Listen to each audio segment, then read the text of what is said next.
Itu semua orang yang namanya kalangan akademisi itu ya janganlah punya pribadi menjilat-jilat, janganlah.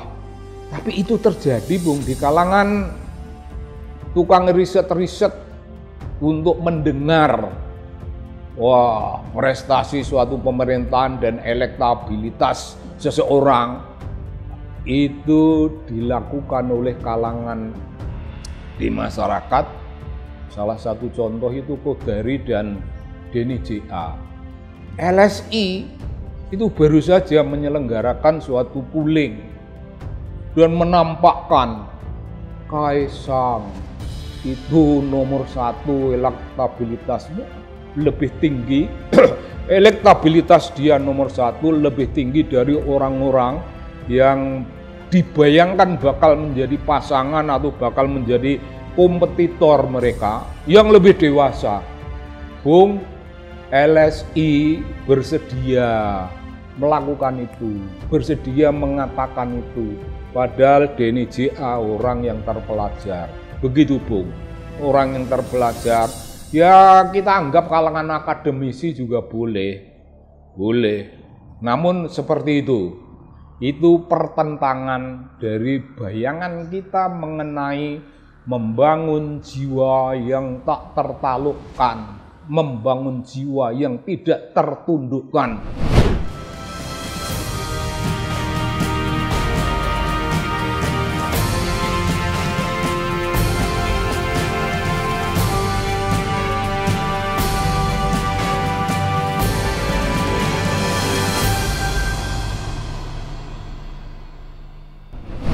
Salam lagi Bung, dari kanal kita sebut kanal kita aja, kanal anak bangsa itu milik kita bersama. Nah ini saya punya kisah imajinasi tentang psikologi kepribadian, kisah imajinasi tentang seorang pribadi yang betul-betul hebat, tidak tunduk pada selera kepentingan orang. Tema ini namanya membangun jiwa yang tak tertundukkan. Sekali lagi saya ingin ulang, membangun jiwa yang tak tertundukkan. Nah, ini pentingnya bukan main bagi generasi kita, generasi muda. Jiwa yang tak tertundukkan. Itu anak-anak yang pintar menyampaikan renungan, pintar memberi alternatif solusi persoalan-persoalan birokrasi politik. Tahu mereka punya hal-hal macam gitu, tapi mereka sendiri tidak akan tergiur terhadap jabatan, tidak tergiur pada kursi. Orang-orang yang punya kapasitas macam itu, Bung, ini namanya kalangan akademisi. Kalangan akademisi itu ya para dosen, muda maupun senior. Tapi kalau mau pakai istilah yang lebih luas lagi itu kalangan intelektual. Yang begitu karakternya itu karakternya para intelektual. Nah, intelektual itu pastilah dari kalangan akademisi. Nomor 2 dari kalangan media, jurnalis sebutannya. Dan yang ketiga dari kalangan aktivis, para aktivis kemanusiaan, para aktivis lingkungan, para aktivis politik, para aktivis yang spesifik mengenai pengelolaan keuangan negara. Banyak jumlahnya, dan jangan salah Bung, mereka itu tidak mudah ditundukkan karena pribadi mereka itu yaitu suatu pribadi yang tidak bisa ditundukkan itu tadi, pribadi yang tidak bisa dilengkuk-lengkuk. Ini Bung, mestinya hal-hal macam ini menjadi pertimbangan, menjadi renungan dari orang yang berkuasa. Jokowi sudah terlanjur tidak punya perhatian pada itu. Jokowi punya perhatian pada kalangan anak-anak milenial, tapi itu yang diambil anaknya lagi, mantunya. Nah, itu saja. Sekarang Prabowo apakah dia mempertimbangkan perlunya seorang akademisi berada dalam pemerintahan?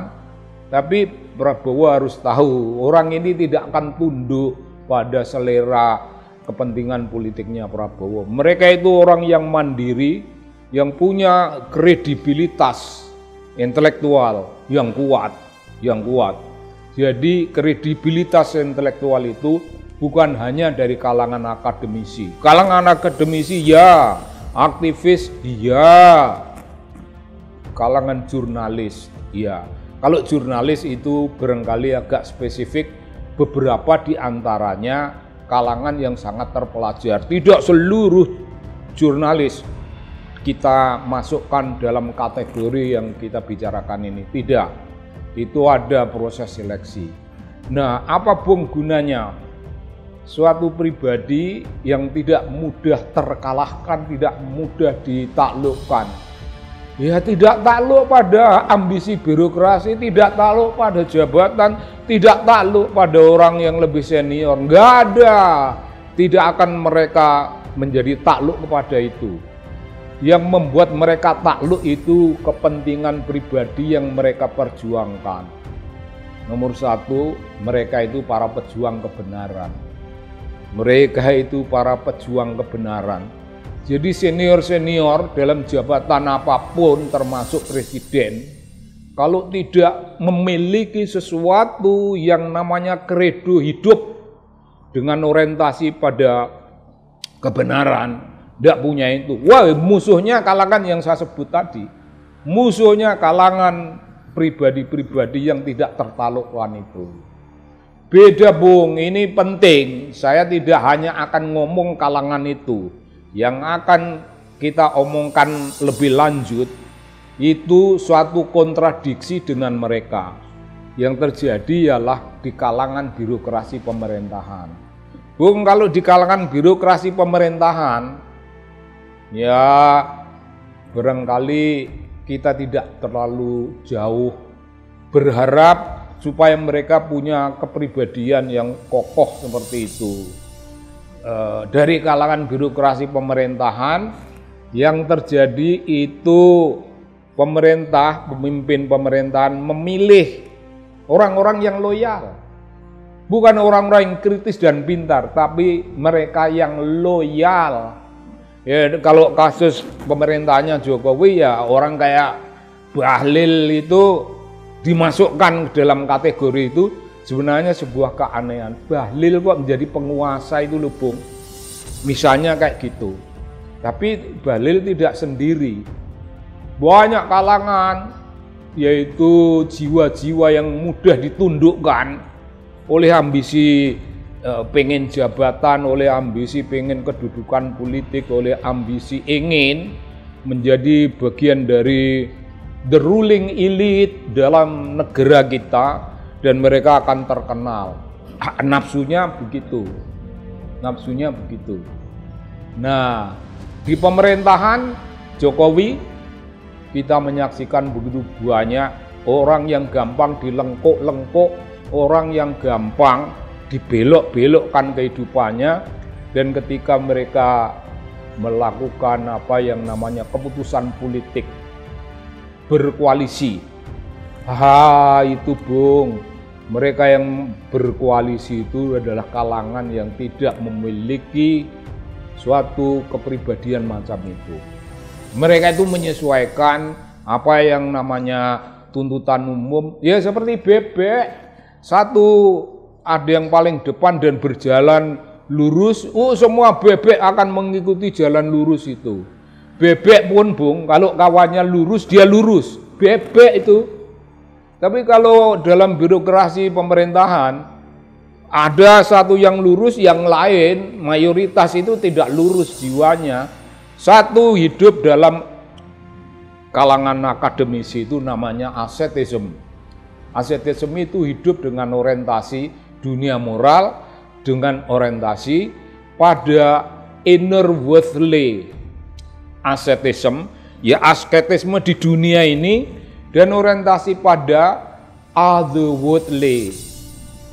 Nah, itu kata Weber kalau Anda mau percaya. Tapi saya percaya orientasi kehidupan itu ada yang semata-mata tertuju pada kemuliaan duniawi dan membuat urusan-urusan jiwa, moral, kepentingan-kepentingan yang namanya etis itu compang-camping, Bung.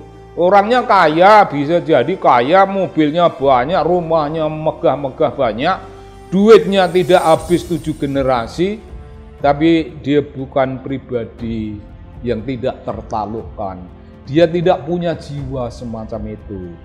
Nah, di antara itu ada kalangan anak-anak sekolahan yang saya tadinya secara idealistik, karena saya mengidealkan sesuatu, itu semua orang yang namanya kalangan akademisi itu, ya janganlah punya pribadi menjilat-jilat, janganlah.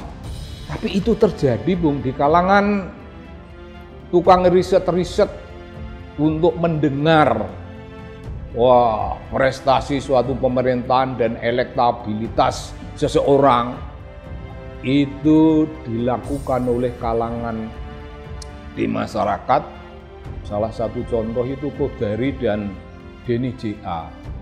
LSI itu baru saja menyelenggarakan suatu polling dan menampakkan Kaisang itu nomor 1 elektabilitasnya lebih tinggi, elektabilitas dia nomor 1 lebih tinggi dari orang-orang yang dibayangkan bakal menjadi pasangan atau bakal menjadi kompetitor mereka yang lebih dewasa.